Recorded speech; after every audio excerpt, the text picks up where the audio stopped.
Cuando lo encuentre, deme un amén. Lucas 17, del 1 al 4 dice: dijo Jesús a sus discípulos: imposible es que no venga tropiezos, mas ay de aquel por quien vienen. Mejor le fuera que se le atase al cuello una piedra de molino y se le arrojase al mar, que hacer tropezar a uno de estos pequeñitos. Mirad por vosotros mismos. Si tu hermano pecare contra ti, repréndele, y si se arrepiente, perdónale. Y si 7 veces al día pecare contra ti, y 7 veces al día volviere a ti diciendo: me arrepiento, perdónale. Padre, te damos gracias, Señor, por este sermón, por esta predicación. Señor, que haya buena voluntad en el que escucha como también en el que predica, y que sea tu Espíritu ministrándonos a todos, que haya salvación y edificación. Bendice, Padre, a nuestros hermanos que están pasando por alguna dificultad. Tú sabes que tenemos una lista de oración, tú la conoces perfectamente. Te oramos por todos los que están pasando por cualquier dificultad, que tú les asistas y bendigas. Y ahora asiste con denuedo e inteligencia a este tu siervo, para la gloria de tu nombre. En Cristo Jesús, amén y amén. Mirad por vosotros mismos. Ese es el sermón de hoy. Mirad por vosotros mismos, de acuerdo a lo que dice el versículo 3 que acabamos de leer. Hace 8 días, hermanos, predicábamos sobre que Dios no se esconde a nosotros, a nuestras peticiones, y aún en medio de nuestro pecado, Dios no se esconde. Si yo busco a Dios en medio de mi pecado, Él acude. Y algo importante de todo lo que dijimos entonces es que Él es un especialista del perdón. Si algo está afectando nuestras relaciones, llámese nuestra relación con Dios, nuestra relación matrimonial, nuestra relación familiar, nuestra relación con parientes, nuestra relación con amigos, es la falta de perdón. Pero también hay otro ingrediente que está haciendo falta, y es la falta de arrepentimiento por el agraviante. Siempre en un problema hay un agraviado y un agraviante. Siempre hay uno que es la víctima y otro que es el victimario. Siempre. Pero algo importante es que muchas veces exigimos que la víctima sea el que perdona, pero el otro no cumplió con su rollo. Vamos a tratar de entender bien lo que es la palabra de Dios. Y cuando se otorga perdón es porque los dos han contribuido en una situación. Sí, estamos obligados todos a perdonar. ¿Entendemos eso? Todos estamos obligados a perdonar. Y yo sé que es difícil, yo sé que cuesta, depende a cada quien como le esté yendo en la feria, como dice mi suegra. Pero también es importante lo que tiene que hacer la otra parte. Si yo lo ofendo a usted, usted está obligado a perdonarme. Sí, yo vengo a pedirle perdón. Y eso es algo que lo vamos a establecer bien, porque muchas veces hacemos que el que recibió el golpe, pero la Biblia dice que si te dieron una mejilla, ponga la otra, ¿verdad?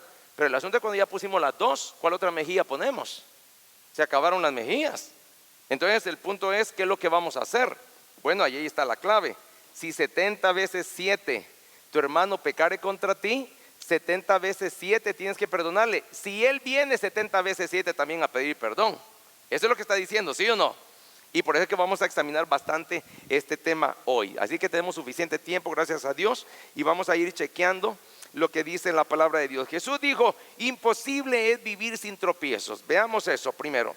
Veamos cómo comienza el versículo 1. Dijo Jesús a sus discípulos. Tengan en cuenta que le está hablando a sus discípulos. Le está hablando a gente que conoce de la palabra. Le está hablando a personas que Jesucristo conocía bien y sabía bien la instrucción que le había dado a cada uno de ellos.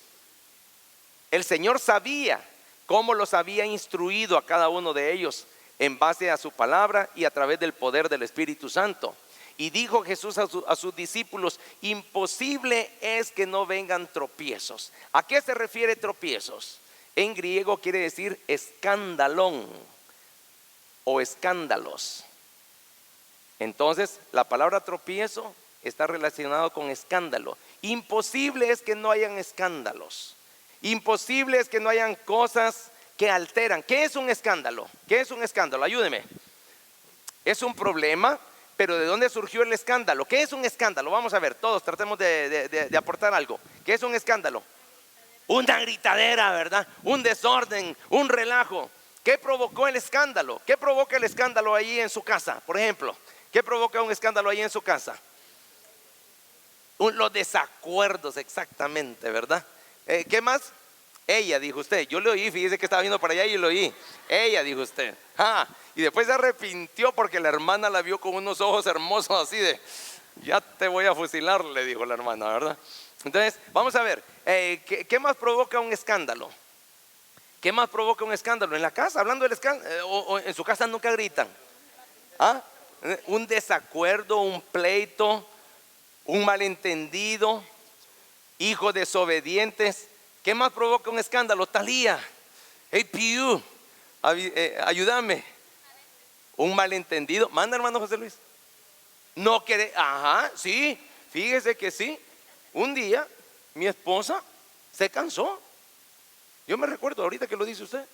Mi esposa se cansó y le dijo a la gemela, bueno, le dijo, este montón de platos que está aquí, ¿quién los va a lavar? Le dijo, porque yo no, le digo, yo no soy su sirvienta, le digo. Y es cierto, habló muy bien. Entonces vino y ya una de ellas empezó a lavar. Ni lavan porque todos lo meten a la cosa esa, ¿verdad? Y después la otra tuvo que secar, ¿verdad? Entonces, pero el asunto es que se armó ahí un pequeño escándalo.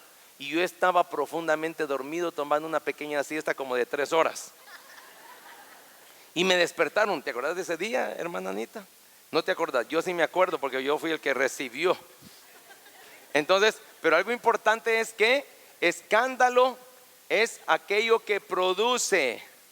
Mire, hablando de las susodichas, escándalo es aquello que produce un descontrol en medio de un grupo de personas, sea uno, sean dos, seamos más.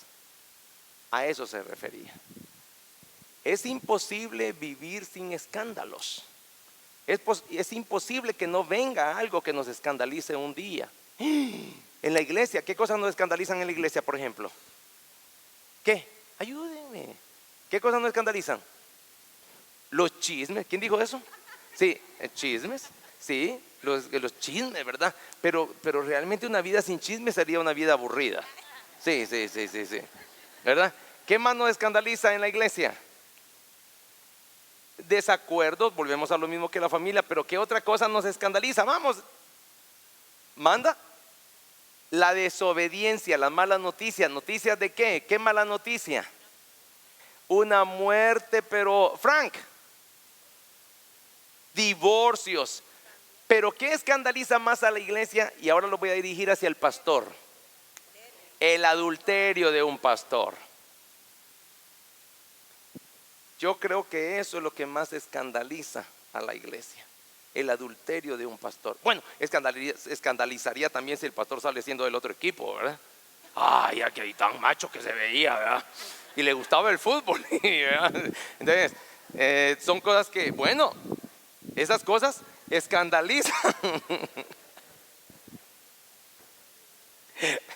Entonces, ahora, es imposible vivir sin escándalo. Pero ahora mire la parte más difícil. El Señor dice, es difícil vivir sin escándalo. Y aunque yo lo apruebo, dice el Señor, pero una cosa les digo, ay de aquel porque vienen los disturbios y los escándalos y los tropiezos y los pecados en una vida, en un matrimonio, en una familia o en una congregación o en una ciudad. Ay por aquel que escandaliza a los demás.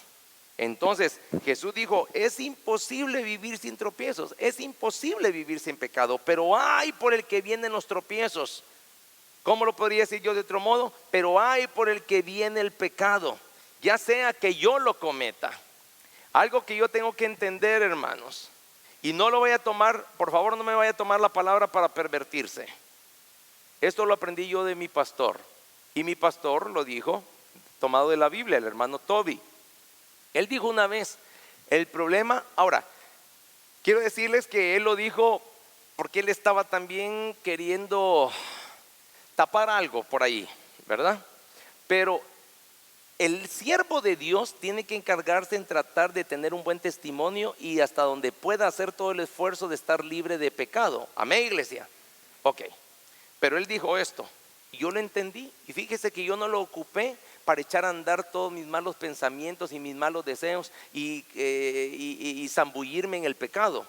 Así que no lo vaya a hacer usted tampoco. Usted sea inteligente. Dios lo llama a ser santo. Primera de Pedro 1:16 dice: sed santos porque yo soy santo. ¿Sí o no? Entonces tenemos que tener eso en cuenta. Pero el pastor dijo esa vez dijo esto: el problema no es el pecado, dijo. El problema es que los demás blasfemen contra Dios por mi pecado. Entonces dijo él dijo esto, lo dijo ya en buen salvadoreño: el problema no es el pecado, el problema es la regazón, dijo, ¿verdad? Entonces, bueno, a cualquiera cualquiera pensó en ese momento: o sea que sí podemos pecar de escondidas, con que nadie se dé cuenta. Entonces, no, tampoco, hermanos. Pero es cierto hasta cierto punto. ¿Por qué Dios castigó al rey David cuando él se metió con Betsabé y mató a su esposo Urías? ¿Por qué? Porque hizo blasfemar a las otras naciones contra Jehová. ¿Se acuerda que ese fue el juicio? Ese fue el juicio que dictaminó Dios. Entonces, pero hermano, el problema es que Dios dice, cualquiera diría: entonces puedo pecar y mantener oculto mi pecado. Cuidado, porque ese mismo Dios dice: no hay nada oculto ni secreto entre el cielo y la tierra. Todo lo que el hombre hace saldrá a la luz. Entonces él mismo se encarga que por muy solapadamente yo tenga una relación ilícita, por ejemplo, un pecado, una mala práctica, una mala costumbre, Dios se va a encargar en sacarlo a la luz. ¿Por qué razón? Porque Dios no permite pecado, y menos de sus siervos. ¿Entiende eso, iglesia? Entonces, ¿cuántos siervos de Dios hay aquí? No porque no ocupa un púlpito, no porque no ocupa un lugar como este, usted no es siervo de Dios. Todos los que estamos aquí y declaramos haber aceptado a Cristo como nuestro Salvador personal, somos siervos de Dios. ¿Sí o no? Entonces, hermano, por aquel que comete ese pecado, hermano, usted le debe fidelidad, no a la gente, sino que a Dios primero. Dice amén, hermano. Nosotros le debemos fidelidad, honra, decencia, honorabilidad a ese Dios que lo dio todo por usted y por mí. Entonces, pero luego sigamos. Pero hay por el que tropieza también. O sea, hay por al que yo hago tropezar, por el que vienen los tropiezos. El problema es que cuando yo caigo en pecado, míreme a mí como pastor, míreme a mí como predicador, míreme a mí como encargado de traer la palabra todos los domingos a esta iglesia. El problema es que cuando yo sirva de tropiezo, no solamente para afectar mi relación con Dios, también sirvo de tropiezo para usted. Muchas personas dirían esto: si el pastor lo hace, ¿por qué no yo? ¿Sí o no? Si los pastores lo hacen, ¿por qué no nosotros? Si mira cómo andan ellos que van a la iglesia, ¿por qué no nosotros? Vamos a ver. Entonces la gente empieza a buscar de cualquier manera justificar su pecado a causa de otros. Por eso es que nosotros tenemos que cuidar nuestro testimonio. Nosotros tenemos que cuidar nuestro testimonio de cómo hablamos, cómo nos conducimos, cómo actuamos, qué hacemos, cómo lo hacemos, para quién lo hacemos aún cómo nos vestimos. Tenemos que cuidar si queremos dar testimonio de Cristo.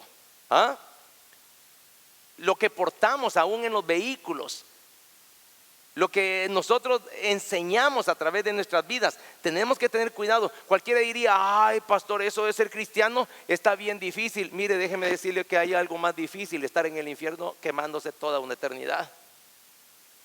La verdad. Así es que para mí es verdad, hay un pequeño sacrificio por el Señor, pero después de esta vida viene la vida eterna. Y ahí la vamos a pasar re bien todos los que podamos entrar al cielo. Dice amén, hermano. Entonces, pero mientras es un tiempo de sacrificio, es un tiempo donde tenemos que decir: bueno, yo soy. Hermano, si usted no da testimonio de Cristo en esta tierra, ¿quién lo va a dar? O algunos de ustedes, aunque muchos inventan cuanta tontera se le ocurre, ¿verdad? Ellos han visto ángeles y han visto luces y han oído voces pero realmente, honestamente, ¿cuántos de ustedes han visto a un ángel? Y no piensen en mí, por favor. ¿Ah? ¿Cuántos han visto a un ángel, a un arcángel? No, hermano. Para que este mundo tenga conocimiento de Dios, se necesita de usted y de mí. No sé si eso es lastimoso para Dios, pero es de la única manera que Él puede dar testimonio de que Él es Dios, que Él es real, que todavía sana, que todavía bendice, que Él sigue siendo poderoso. Somos nosotros los portadores de este mensaje. Por eso es que le estaba hablando a sus discípulos, exactamente.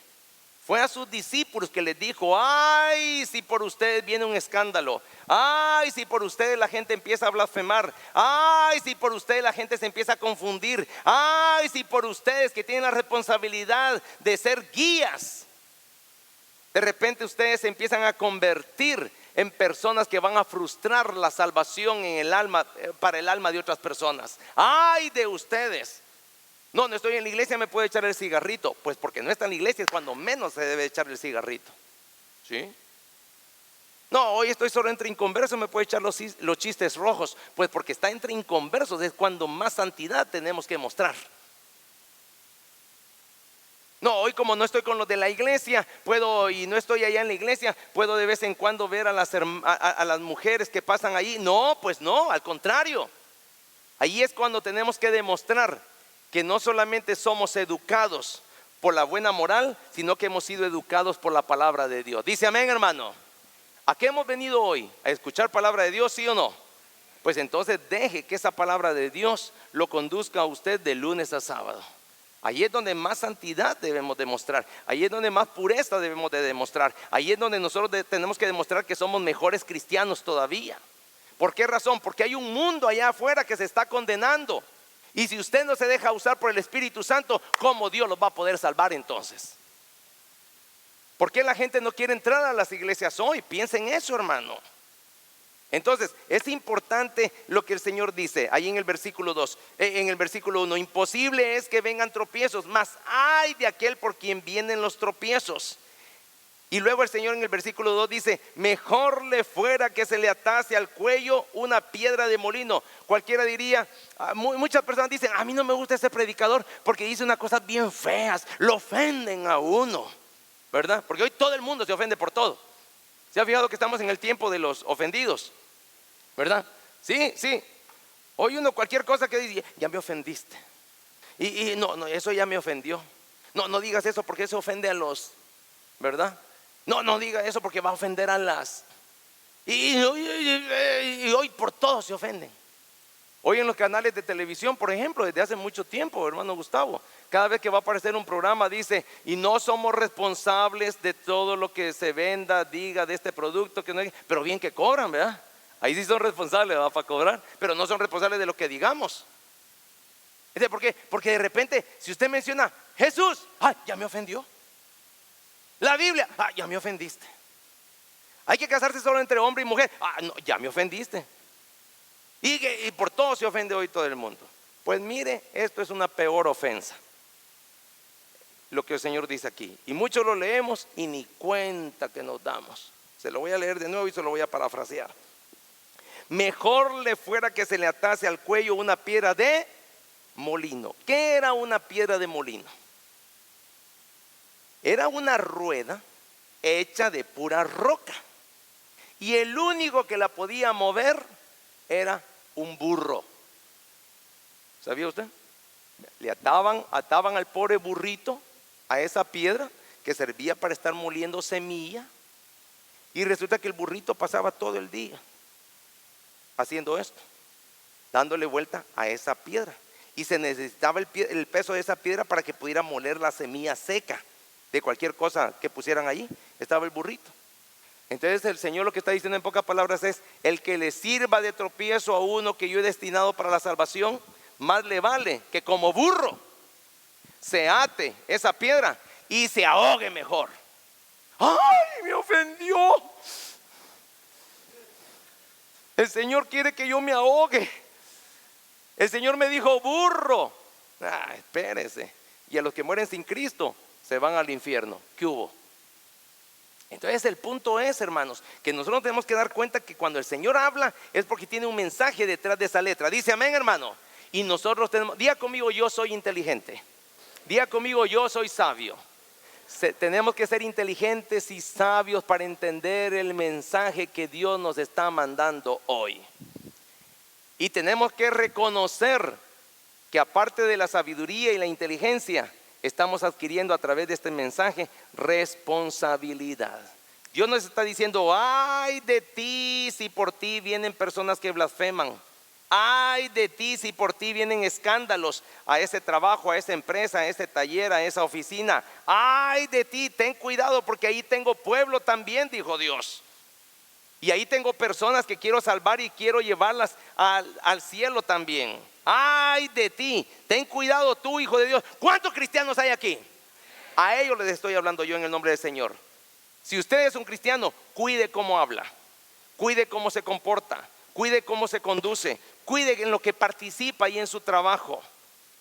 Los chistes muchas veces son los primeros que nos hacen caer a nosotros y hacemos blasfemar a otros. Cuide usted en qué es partícipe. El hecho de que estemos en este mundo no quiere decir que somos de este mundo. Nosotros ya no somos de este mundo. Nosotros pertenecemos a la vida eterna. Dice amén, hermano. Entonces es importante ver que, pero hay por el que sirve de tropiezo. Y Jesús dijo también: mirad por vosotros mismos. Tengo que mirar primero por mí, hermanos. Hermano, es bien fácil juzgar a los demás. A mí se me hace re fácil. No, mire, venirme a echar un sermón. Yo aquí, hay mucha gente que me dice: pastor, cuando quiera que yo le ayude, me avisa. Y yo digo: ya lo voy a mandar a los baños. Ah, hermano, le digo yo, ¿y cómo me quiere ayudar? Yo puedo predicar los domingos. A ver, es lo que más me gusta, ¿verdad? Ahí boto el estrés, me desahogo, grito, todo, ¿verdad? No, me digo yo, ¿verdad? ¿Ah? Pero viene Dios y me dice: no se trata de ir a gritar ni molestar a nadie. Se trata de que tú tienes la primera responsabilidad de ser ejemplo para los demás.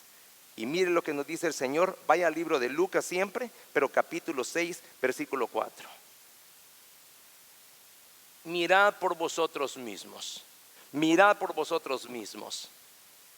Y cuando dice que miremos por nosotros mismos, no se refiere a que tengo que verme a mí con un ojo de orgullo. Ah, sí, yo soy don Furufufú, yo soy don fulano de tal, y yo aquí soy el chicharrón que más truena. Y no, aquí nosotros tenemos que fijarnos lo que dice la Biblia, hermanos. Lucas 6:4 me hace a mí responsable, aunque todavía no lo había predicado, aunque todavía no estaba aquí en este púlpito. El Señor me dijo: mira lo que te estoy diciendo a ti, mira por ti primero. O cómo puedes decir a tu hermano, pregúntele al que está a la par suya: ¿tienes a Cristo en tu corazón? Pregúntele, ¿tienes a Cristo en tu corazón? ¿Sí? Pregúntele.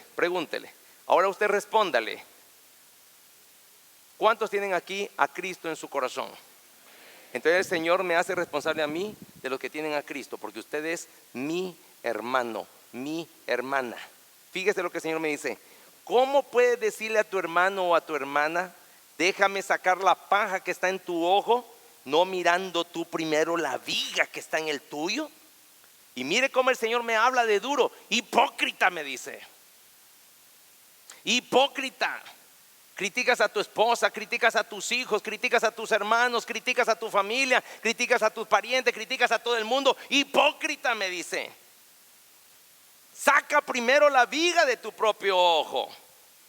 Y cuando puedas, entonces verás bien para sacar la paja que está en el ojo de tu hermano. ¿Qué no te has dado cuenta que tu pecado, me dice el Señor a mí, es más grande que el pecado de tu hermano? ¿Qué no te has dado cuenta? ¿No? Lucas 6:4, ¿no es? 6:40. Vaya a Lucas 6:40. Yo quería ver si se estaban fijando. 6:40 es. No, olvídese y después vamos a buscarlo. 6:42. El Señor me dice a mí: ¿cómo puedes decirle a tu hermano: hermano, Dios no nos está diciendo que no le digamos al hermano algo, pero primero nos está diciendo, cúrate a ti mismo primero antes de ir con tu hermano, porque no sea que tú con tu enfermedad, en vez de curarlo a él, lo vas a contaminar más. Mira lo que tienes en tu ojo. Habla de una viga. Es imposible poder sacarle la paja a alguien. Una paja es algo chiquito. Imagínese usted una pestaña. ¿Ah? ¿Cómo yo le voy a poder sacar una pestaña a usted si yo tengo una viga en mi ojo? Va a ser imposible, ¿sí o no? Entonces viene el Señor y me dice, trabaja primero en lo tuyo, porque tu pecado es más grande que el de tu hermano. Te estás escandalizando por algo que tu hermano ha hecho, cuando tu pecado que tienes ahí escondido, y el hecho de que lo tengas escondido no quiere decir que no sea un pecado más grande. Un día yo, dice Dios, me voy a encargar de sacarlo a la luz. Hipócrita, me dice, mira primero tu viga, y cuando saques tu viga, entonces te encargas en sacar la paja de tu hermano. Por vosotros mismos, entonces mirad por vosotros mismos de no servir de tropiezo. Hermano, nosotros tenemos que tener cuidado con nuestro testimonio. Ayer yo estaba trabajando un poco en la Biblia con mi hermano Harold. ¿Dónde está Harold? Harold está ahí arriba. Y con mi hermano Axel nos reunimos un par de horas a estudiar la Biblia, y Dios nos habló de una manera, los tres leyendo, consultando la palabra del Señor, y nos fue llevando por un mensaje de fe. Ese fue el tema donde Dios nos metió, con un mensaje de fe sacadito directamente de la Biblia. Yo no traje nada preparado, sino que yo le dije, bueno, nos vamos a sentar aquí con la Biblia abierta y vamos a ver qué nos dice el Señor. Yo al principio pensé que, como la otra vez que nos reunimos habíamos hablado un poco del profeta Jonás, yo dije, pues entonces hoy vamos a seguir quizás con la vida de Jonás. Pero no, Dios nos sacó completamente de ahí y nos llevó al Nuevo Testamento, y empezamos a ver lo que era una vida de fe, y empezamos a ver cómo Dios demanda. Algo que fue bien claro es que no podemos decir que somos personas de fe con un testimonio corrupto o corrompido, como usted le quiera decir. No podemos ser personas de fe si tenemos un testimonio sucio, y no delante de la gente, sino que delante de Dios. ¿Quién es el que puede ver y calibrar nuestra fe? ¿Quién es el que puede calibrar nuestra espiritualidad? ¿Quién puede calibrar nuestra santidad? Los demás nos dejamos llevar solamente por las apariencias, ¿sí o no? Por las apariencias. Pero no, hermano, el que calibra el corazón realmente y sabe quiénes somos es el Espíritu Santo de Dios. Y Él es el que exactamente sabe quién soy yo, si soy una persona de fe o soy un hipócrita, si tengo un buen testimonio o soy un hipócrita, si soy una persona correcta delante de Él o soy un hipócrita. El Señor lo sabe. Por eso es que dice, mirad por vosotros mismos de no servir de tropiezo, mirad por vosotros mismos de no tropezar también. Los hermanos tenemos que entender que tenemos que vivir una vida de sacrificio, hermanos. Conoceréis la verdad, y la verdad os hará libres. Y porque somos libres, de repente queremos empezar a convertir nuestra libertad en libertinaje. No, hermanos, nosotros somos deudores a Cristo. Dice amén, hermano. Eso dijo el apóstol Pablo. Deudores somos a Cristo. Hay muchas cosas que tal vez a usted le gustaría hacer. Es más, el apóstol Pablo también dijo, todo me es permitido, mas no todo conviene, por causa de los hermanos débiles. Sí. Muchas hermanas tienen un cuerpo precioso, un cuerpo lindo, tremendas piernas y lo que usted quiera, guárdelas para su marido, pero no las ven a enseñar a la iglesia. No ven a enseñar a la iglesia su figura. Pues la voy a llevar allá a la discoteca y la voy a tampoco. Una vida sacrificial. Nosotros tenemos que tener cuidado. Somos testimonios vivos. Somos libros abiertos. Somos como llamas prendidas para la gloria de Dios. Dice amén, hermano. Y por tanto, aunque hay muchas cosas que nos pueden ser permitidas y para nosotros personalmente no es ningún tropiezo, tenemos que evitarlas, sacrificarnos a no hacerlas, a no vivirlas, para no servir de mal testimonio y servirle de tropiezo a otros. Dice amén, iglesia. Así que a eso se refiere también. Ay de aquellos por quien viene el escándalo. Mirad por vosotros mismos de no reprender al que es tropezadero. O mejor dicho, de reprender al que es tropezadero. Pero para reprenderlo tenemos que reprenderlo con inteligencia y con autoridad y con santidad. Mirad por vosotros mismos de ayudar al que tropieza y mirad por vosotros mismos de ayudar al que pide perdón. Y aquí me voy a detener un poquito más y vamos a ir al libro de Mateo 18 del 15 al 17. Pastor, para mí es fácil perdonar a alguien cuando pide perdón. Pero ¿qué hacer cuando alguien no pide perdón? Porque vamos a leer los 4 versículos otra vez. Déjenme leerlos, por favor. Y usted vaya a Mateo 18. Vaya a Mateo 18. Y yo le voy a leer eso. Mientras usted escucha, busque Mateo 18. Fíjese lo que dice. Imposible es que venga tropiezo, mas hay de aquel por quien vienen los tropiezos. Mejor le fuera que se le atase al cuello una piedra de molino y se le arrojase al mar para hacer tropezar a uno de estos pequeñitos. Mirad por vosotros mismos, si tu hermano pecare contra ti, repréndele, y si se arrepintiere, perdónale. Ahora aquí viene un consejo que tiene más que todo que ver con los matrimonios, porque es con los que es la persona más próxima a mí, más próximo a la esposa. Yo le dedico a todos los matrimonios el versículo 4. Usted quédese ahí en Mateo 18, quédese ahí. Pero en el versículo 4 de Lucas 17 dice: si 7 veces al día pecare contra ti. Esto es un derrotero, esto es un batazo, esto es un golpe contundente a todos aquellos argumentos que muchas veces usamos con deseo de desarmar el matrimonio. Es que ya me cansé, es que ya no aguanto más, es que siempre pide perdón y vuelve a lo mismo, es que usted no sabe lo sinvergüenza que es, pastor, es que usted, mire lo que está diciendo. Y aquí nos pone un bozal a todos los que ladramos fuerte. Esto es una cadena para todos los que nos queremos liberar. Tengo derecho a ser feliz, ¿verdad? ¿Ha oído toda esa paja de novelera usted? ¿Ah?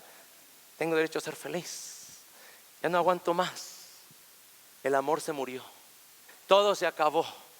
Nada, aquí esto es para los casados, tengan un Drácula o tengan una Draculina. Versículo 4: y si 7 veces al día pecare contra ti, y 7 veces al día volviere a ti, diciendo me arrepiento, ¿qué dice? Perdónale. Está difícil, principalmente cuando vivimos con un sinvergüenza o una sinvergüenza. Está difícil, pero esa es la ley de Dios. Y si somos cristianos tenemos que cumplir con esa ley. Dice amén, hermano. Ahora, vamos a ir a Mateo 18. Pero ¿qué pasa con los que no piden perdón? ¿Qué pasa con los que no reconocen su error? ¿Qué pasa con aquellos que no se arrepienten? ¿Qué pasa? Bueno, hermano, aquí está una clave.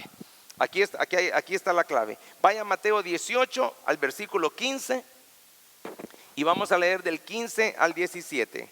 Cuando lo tenga, deme un amén. Comienza diciendo por tanto, ¿verdad? ¿Estoy bien ahora o no? ¿Sí? Vaya, quería ver si no me había equivocado otra vez. Mateo 18 del 15 al 17. Hermano, recuerde que si hay equivocaciones, mire, le voy a decir algo bueno a mi favor. Si hay equivocaciones es porque los sermones los hago yo, no los copio. Yo no soy copiador de sermones. Cada sermón que yo le traigo a esta iglesia es un trabajo que el Espíritu Santo hace directamente conmigo. Dice amén, hermano. Así que hay que darle gracias a Dios por eso. Yo no ando escuchando a otros predicadores para traerle algo que tal vez ni va con nuestra iglesia. Yo traigo cosas que yo creo que le convienen y le interesan y son propias para nuestra congregación. ¿Ok, hermano? Gloria a Dios. Entonces Mateo 18 del 15 al 17 dice: por tanto, si tu hermano peca contra ti, o sea, usted ya está libre de la viga, ¿verdad? Ya está libre de la viga. Ahora, ya libre de la viga, si tu hermano peca contra ti, ve y repréndele estando tú y él, ¿qué? Solos. Ese es el primer paso, hermano. Aún como pastor, yo veo que alguien anda por ahí molestando, ofendiendo a otros hermanos. Muy maestra puede ser de clases bíblicas y todo, pero de repente se le subió el zumo a la cabeza y empezó a ofenderme por aquí a una persona y me ofendió a otra por allá, y con ese su carácter que muchas veces nos manejamos de que aquí solo mis chicharrones truenan y yo soy muy macha o muy macho y nadie me hace nada porque, no, espérese. Hay que ir con esa persona y hay que reprenderla. Ahora, ahí hay un proceso, ahí hay un proceso, ahí hay un proceso. Fíjese lo que dice: por tanto, si tu hermano peca contra ti, ve y repréndele, estando tú y él solos. Ahí viene ahora un condicionante, una condición. Pero ¿qué pasa si no oye? Si te oyere, mire lo que dice: has ganado a tu hermano. Pero muchas veces no oyen y lejos de escuchar se pone peor la situación, se pone peor la persona. Ahora, uno tiene que tener cuidado de no escandalizar a la iglesia. Como pastor, mire hermano, yo quiero que entienda una cosa: ser pastor no es fácil. Yo hace poco le decía a ciertas personas, mucha gente piensa que ser pastor es solamente venir a predicar y traer el sermoncito del domingo. No, hermanos, eso es lo mejor. Ser pastor, hermano, es bien delicado. Se ha dicho que en California es donde menos se aprecia a los pastores. Pero yo quiero decir algo a favor de nuestra carrera y a favor de nuestro ministerio. Hermano, no sé cuánto les va a caer el 20 ahorita, pero al menos por usted, trate de que el oficio de pastor sea honrado y sea respetado. Y yo le voy a decir una cosa aquí bien clara, hermano. Yo tengo toda la obligación al 1000% de respetarlo a usted. ¿Entiende eso? Y también usted tiene que respetarme a mí. Ahora fíjese bien, hermano. Usted tiene el derecho de no respetarme a mí, pero crea una cosa: yo me voy a hacer respetar. Yo sé que hay personas, y hace poco tuve que pedirle yo a una familia que se fueran de la iglesia, exactamente porque no cumplieron con este requisito. Y ahí han estado poniendo cosas en el Facebook y cuantas tonteras se le ha ocurrido. Y la gente se conforma con solo oír un punto de vista. Y nadie se ha tomado el trabajo de venirme a preguntar a mí: ¿qué pasó, pastor? Y yo con gusto, bueno, sí, hubo una persona y está aquí con nosotros.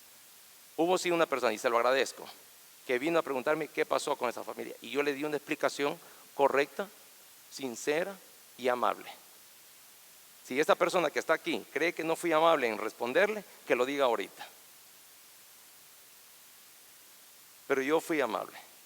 Y yo creo que ustedes tienen el derecho de saber cualquier cosa que esté pasando en su iglesia. Es su iglesia, hermano. Tiene derecho a saberlo. Y yo tengo la obligación de darle una respuesta si usted viene a tratarme decentemente también. Pero no crea, hermano, que no he aprendido después de 20 años a usar el callado. Sé cómo desmandibular a un lobo. Como dijo David, he aprendido a pelear contra osos y leones y los he aprendido a matar. Y yo también.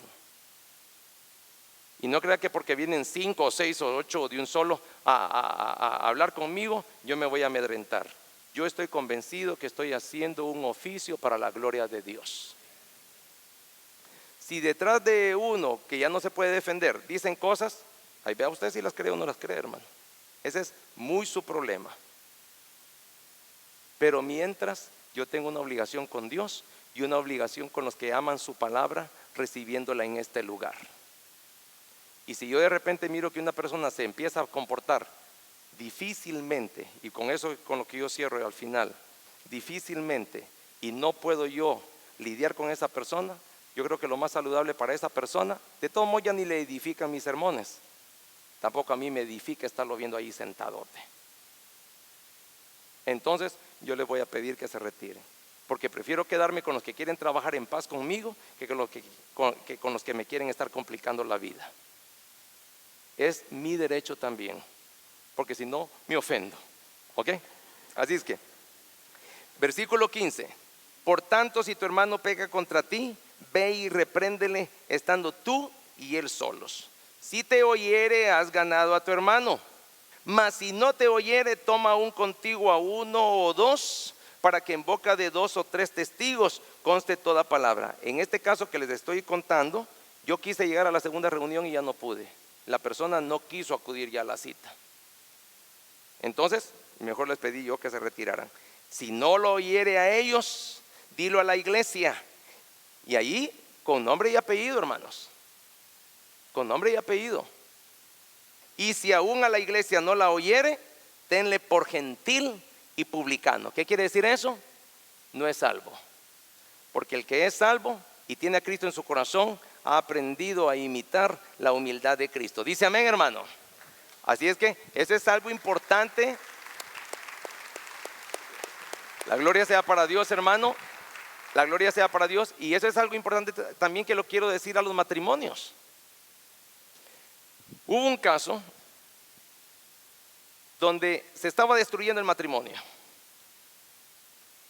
El esposo insistentemente le pidió a la esposa que vinieran a hablar conmigo.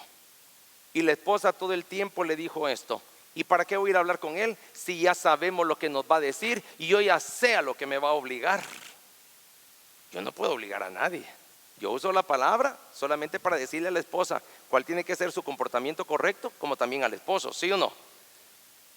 Pero yo no puedo obligar a nadie. Cuando se le hizo pedazos el matrimonio, después ella quería venirme a contar su versión. Yo no la quise atender. Porque ¿para qué?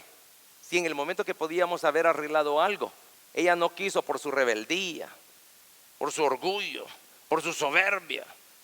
Vos sabés que él siempre está aconsejando que uno tiene que aguantar y aguantar y aguantar. Yo ya no te aguanto. ¿Y sabe por qué no lo aguantaba ella a él?